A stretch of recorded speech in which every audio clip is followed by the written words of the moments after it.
Brave New World talk for the faculty. I think it's a really good idea. So hopefully you'll enjoy this. I want to apologize quickly beforehand. There might be some farm animal noise coming in.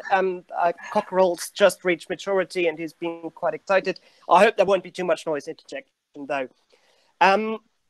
I've gone a bit low tech because I've seen too many power presentations. If there's something unclear or my few visual aids don't really work, please let me know. Otherwise, I will now start my presentation. Brave New World, indeed. And I would like to talk to you all about the impact of COVID-19 and some of the further impacts thereof onto Central Asia. The introduction, the paper will see a short introduction into the region, as generally speaking, when there are more than 3 people in the room, there's usually at least one who doesn't know too much about the area. So I will do a bit of an introduction, introduce the countries and so on, and then introduce a bit of the international relations discourse of global power relations and how they are changing or set to change under COVID and how this impacts the region. Central Asia, first of all, on this very clear map, is the bit drawn in purple. So it's the bit between the Caspian Sea here to its east and the Himalayas, Tamaklan and the Tamaklan Desert and China in the west. Further kind of geopolitical neighborhood, you've got Russia in the north, the Caucasus, kind of fellow former Soviet republics here between the Black Sea and the Caspian. Afghanistan, which is kind of here, scraped between the, or caught between the Indian Ocean and Central Asia, and India, which is also going to be quite important for the region. Iran, the Arab Peninsula, and Europe also play an important part in the region. Now we all know roughly where Central Asia is. On a clearer map, it might be clearer, but what makes up the region? It's made up of 5 former Soviet republics: Kazakhstan, Kyrgyzstan, Tajikistan, Turkmenistan, and Uzbekistan, all of whom were part of the Russian Empire or Soviet Union for the best part of 200 years, but became independent in 1993 when the Moscow-based imperial structure in Eurasia imploded and released 14 nations, many of whom hadn't had statehood ever in the Westphalian sense as we know it, or never before. Although often overlooked by people, the states of the region are very different in themselves, far from homogeneous actors in politics and also in their nature themselves, with everything represented from recognizable democratic republics to full-blown traditional post-Stalinist, post-Soviet dictatorship, with Kyrgyzstan a recognizable democracy as we would see it on one extreme and Turkmenistan on the other. Uzbekistan and Kazakhstan would probably be classified as semi-authoritarian states with super presidential systems, but increasingly very cautiously shifting towards more democratic accountability and more meaningful elections, although they still have a long way to go. Economic models are also very different, with 2 of the states, Kazakhstan and Turkmenistan, being your traditional petro-states. They rely almost entirely on their oil and gas imports, exports to Europe, Russia, but mainly to China, increasingly, to fund relatively lavish social states, but also to subsidize the other sectors of their economy. How do these countries all live together in the kind of former Soviet space? Central Asia, unlike other parts of the former Soviet Union, was not absorbed into a European project like the Baltics were, or Eastern Europe eventually, but it also did not descend into the kind of anarchy and relative anarchy, international anarchy, and long-term territorial conflicts as we've seen in the South Caucasus, where Armenia and Azerbaijan are still battling over breakaway provinces, and Russia and Georgia are also in what you could call minor disputes, there's been relative international political stability in Central Asia that since the collapse of the Soviet Union. That doesn't mean all is rosy. There is no clear leadership, no effective multilateral organizations as we're used to here in Europe. I say that being on the continent right now, I know don't seem to speak for everyone anymore. But there are other fundamental problems. There are dozens, if not hundreds, of little exclaves and enclaves along the largely undelineated borders, which, while it's difficult to completely compare Central Asia to other post-colonial regions because the Russian or Soviet colonial experience of the minorities that now became independent are just different to the vast bulk of the post-colonial literature we see when we talk about European maritime empires. But definitely when it comes to the borders, poorly drawn, poorly thought of, and not really well implemented either, that definitely holds. There are huge problems continuing. The region is also very poor in water. It's a largely arid or semi-arid region where water was already a problem. If you look at documents at the turn of the 19th to the 20th century, when there were roughly 6 million people living in Central Asia. Now you've got 10 to 12 times that many people living there. And the water traditionally coming from the Himalayas, where you've got increasing glacial melt-off, is being increasingly stored up in hydroelectric projects or used very ineffectively on the vast cotton fields and grain plantations throughout the regions, especially in the fertile Fergana Valley. This is having increasingly detrimental problems further down the line.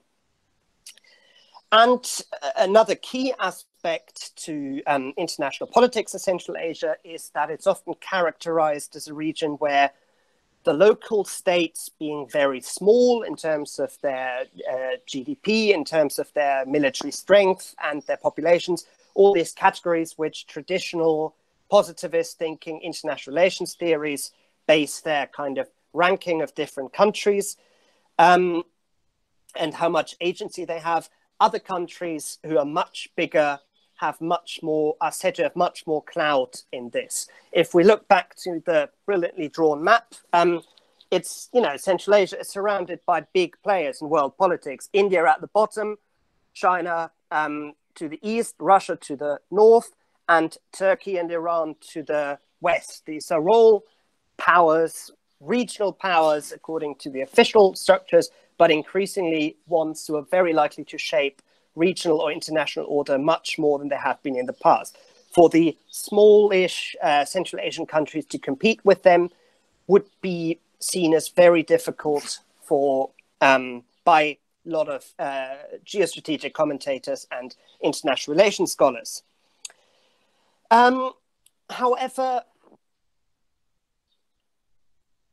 this regional hegemony, which this regional international order in Central Asia is undoubtedly heavily influenced by a number of external actors. The most obvious country to think about is the old colonial power and kind of legacy holding patron of many of the countries there, Russia. Just an example of the clout Russia continues to hold.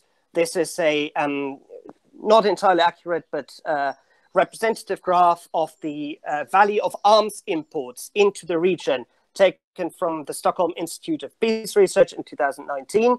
Russia, as can be seen, provides almost 2/3 of the value of arms in the region through the kind of legacy power, a lot of cultural goods through television, radio, also very important.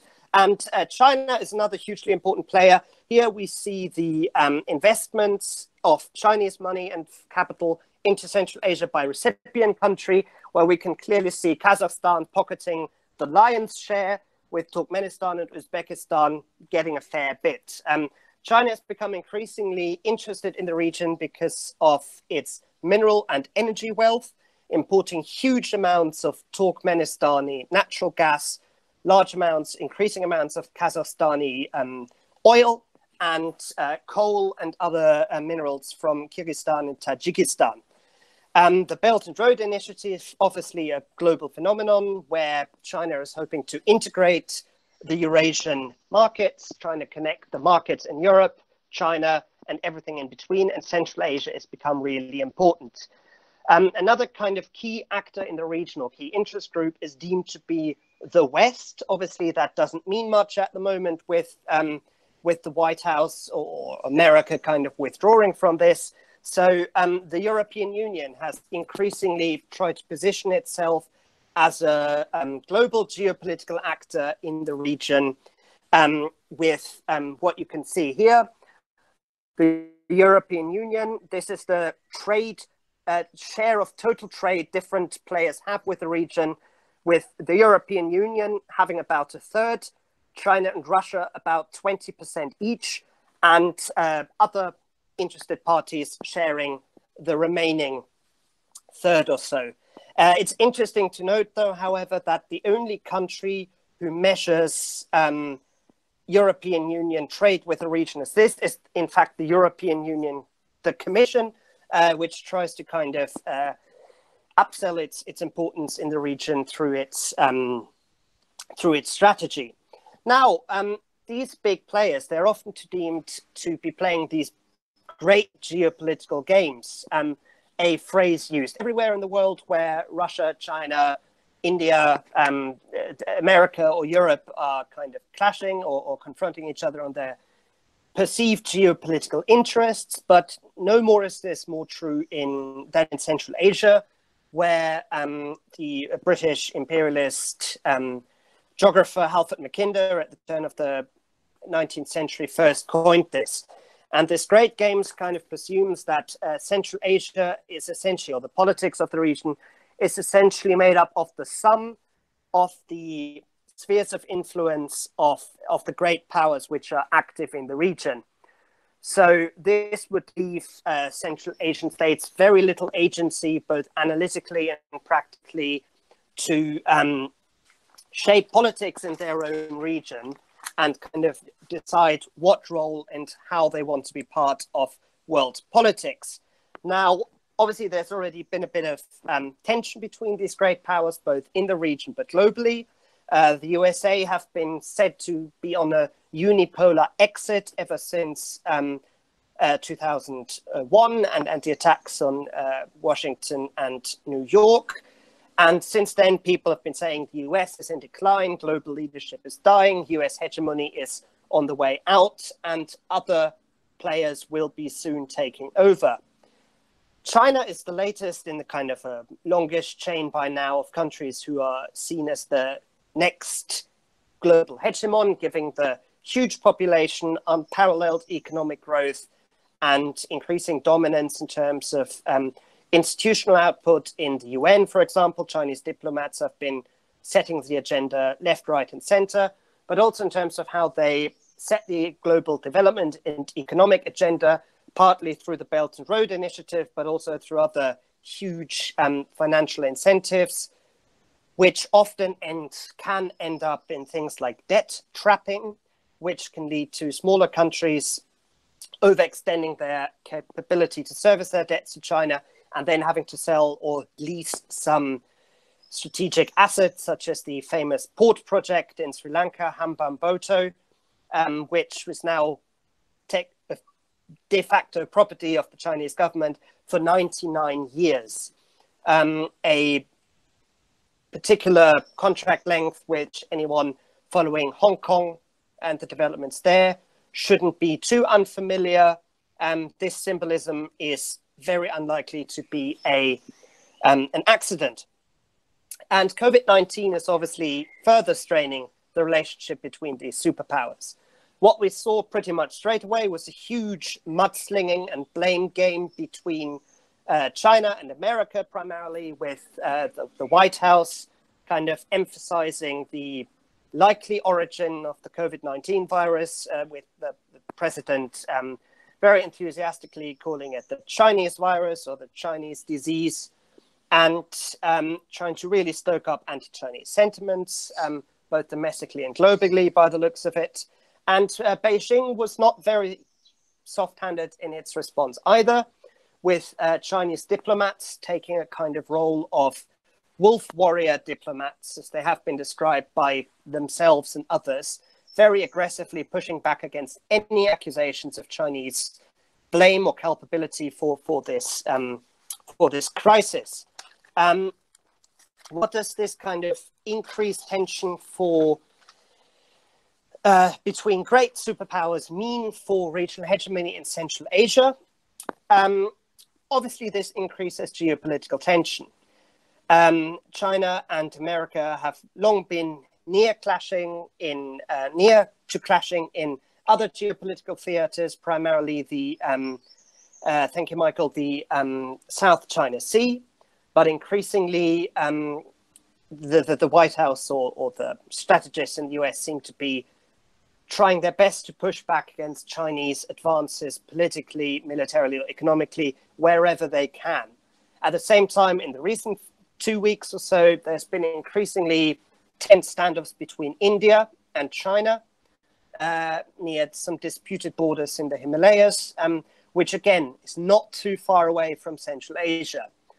Russia and China seem to be getting on fairly well at the moment. The recent oil shock, which is another huge blow to the Central Asian petroeconomies, has done a lot to upset the relationships between Russia, OPEC, other OPEC members, and America. But China has, as a major oil importer, not been too upset by one of their most expensive imports suddenly becoming a lot more affordable. So in that sense, the countries of Central Asia could suddenly face themselves in a position where Central Asia could become a new kind of, I don't want to say battleground, because that makes it sound more dramatic than I think it'll happen, but an arena of competition where superpowers will try to push each other back. This could mean that the Central Asian states might be able to get some boons from this, vying for capital, for investment, for some strategic deployments, perhaps from all competing parties, is something the Central Asian states have been very adept at. Kyrgyzstan, for example, a country of about 6 million people, has been able to play Russia and America off against each other, benefiting financially and technologically from both, and somehow keeping both superpowers happy at once. This is something that is very difficult to accomplish, but the Central Asian countries are very apt at this. But it could also be kind of have reached a stage where both superpowers are so stretched with their resources, maybe perhaps brought on by the economic fallout of this COVID-19 crisis, the lockdown that comes with it, that there's not too much to give around. This could mean that there could be increased tension brought about by great power competition in the region without much gain for the local regimes or populations. COVID-19 also directly hits the Central Asian states at a fairly crucial junction. The last decade, or most of the decade since the announcement of the Belt and Road Initiative, has brought about an era of quite cautious optimism in a part of the world that was often and still is overlooked by most important and powerful people, decision makers and money givers.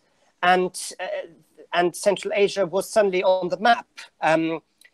As you know, as we've seen in one of my beautiful graphs, Kazakhstan especially has benefited a lot, but even countries like Kyrgyzstan and Uzbekistan are seeing increased tourists from China and Europe and Russia, which boosts their fragile economies.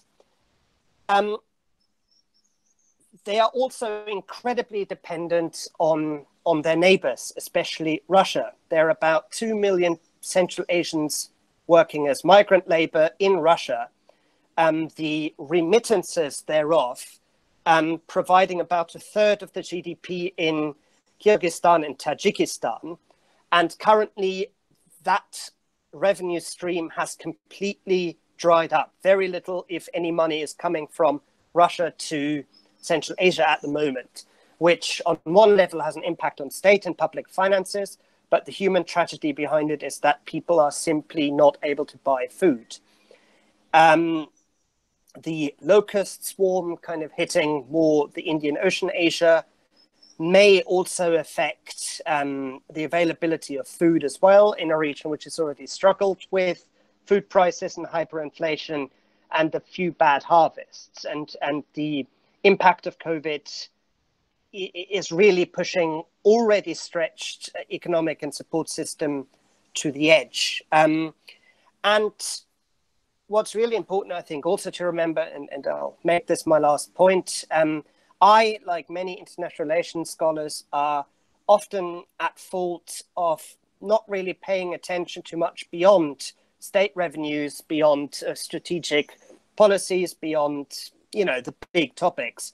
But COVID-19, as everywhere, is having its primary impact on everyday people. None of these countries have healthcare system which rival anything we have. And while all countries were relatively quick at locking down, except for Tajikistan, which I believe together with the Belarusian Football League was one of the last leagues running globally. But the people in Central Asia will feel the economic impact, the meltdown that may follow, much more pertinent than others, partially because of regional structures going further towards a potential collapse, but also because global agenda between the developed world, the great powers, may shift away from this part of the developing world, and that could prove to be a real calamity. So it'll be interesting to see how the next few months go. There's an election in Kyrgyzstan in October, I think, and Kazakhstan and Uzbekistan are both in some political transition. They have been for years, but they are slowly transitioning. And this could have huge implications on those dynamics. I hope that was relatively clear, and I look forward to any questions you have. I could definitely do with some positive feedback or any feedback. Thank you for listening. Okay, thanks, Carl. That's great. So we've got about half an hour-ish now for questions. So if I could ask people, if you type your question in the chat function, and then I can sort of take them as they come in, and then people can unmute themselves and ask their question. But I'll invite, so if you put them in the chat, then I'll invite you to talk, if that makes sense. So give people a minute.